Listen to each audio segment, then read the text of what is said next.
記念すべき進水式で思わぬ事故が発生し、修理を余儀なくされた空母信濃。およそ1ヶ月後、修理を終えた艦は東京湾において性能を確認するための公試運転に臨んだ。実戦を前に沈んだ幻の空母。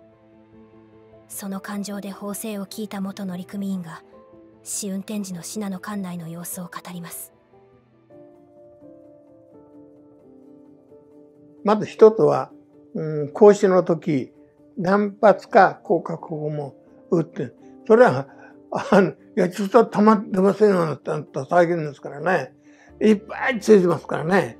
全部撃つわけじゃないんですよ。例えば、一番環境の最もこの、前の連装とか、そういう感じで、船で撃つ降格砲は同じ降格でも全然違う。なぜかというとね、反響がない。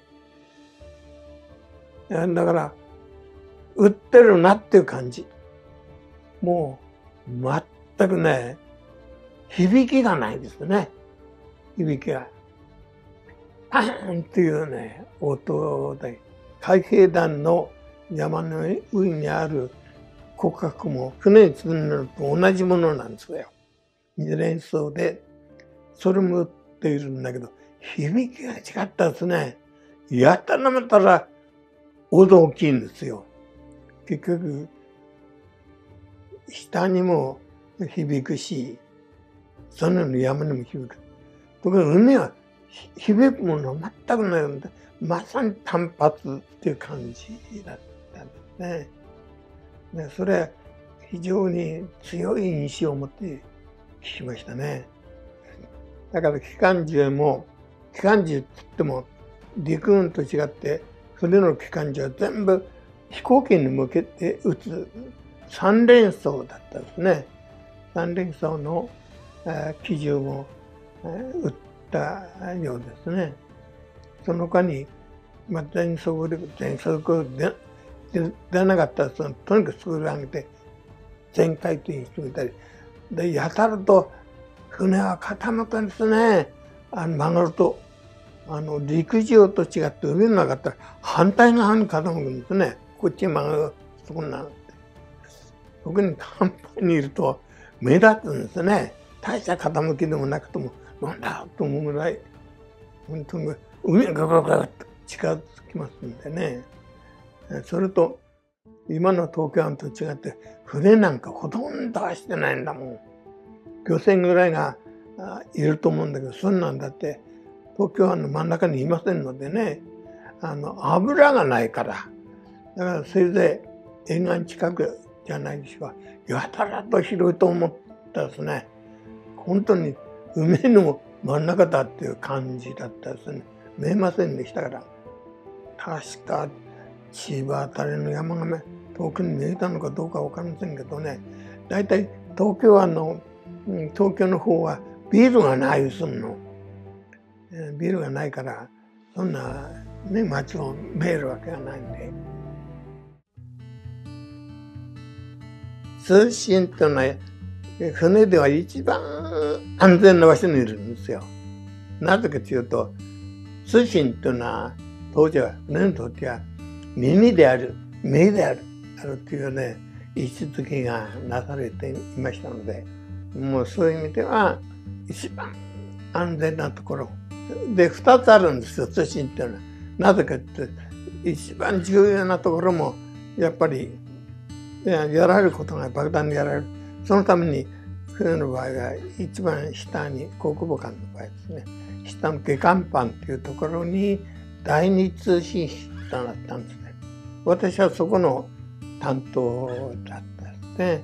驚いたことに第一通信室ってのは大きい、結構大きいんですけど、びっくりしたのは伝統は蛍光灯だったんですよ。もう当時の蛍光灯まだなかったんですかね。で我々は白色蛍光灯って言ったんですが、それからみんな防音装置されてですね、それはいろんな台風ってのがその音に聞こえないでしょ。もうどっから入る通信だから防音装置してありましたね。ですから魚雷を受けた時、私は第二通信室にいたんだけれども、第一の通信室まで上がったら埃がいっぱい立ったやつね、蛍光灯がついていましたね。そういうことで通信の仕事に就いたのが第一通信室でレシーバーで仕事に就きましたね。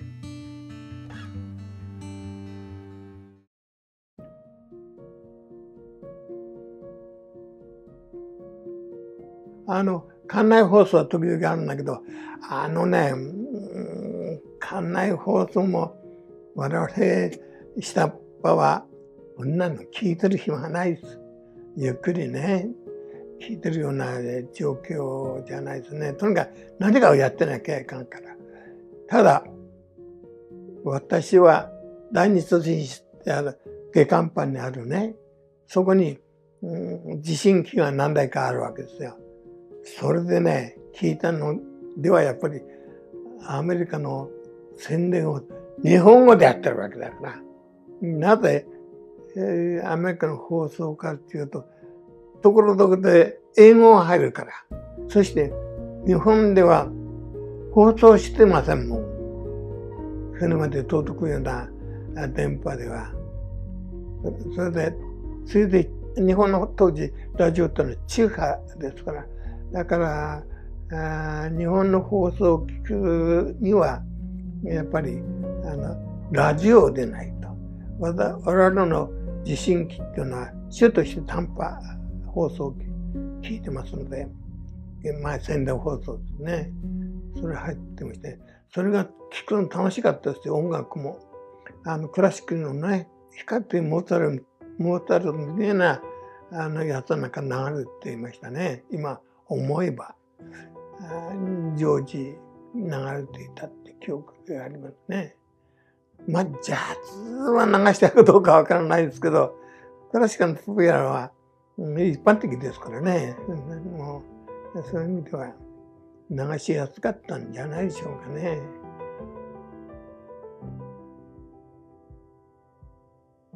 おっしゃるって多分そうだと思いますよ。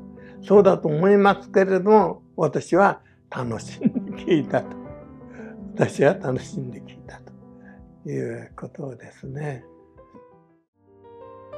海の上に飛んできたのが一瞬海の落ちたんじゃないかと思うぐらい、弾丸の上がる機械爆発するんじゃないかとは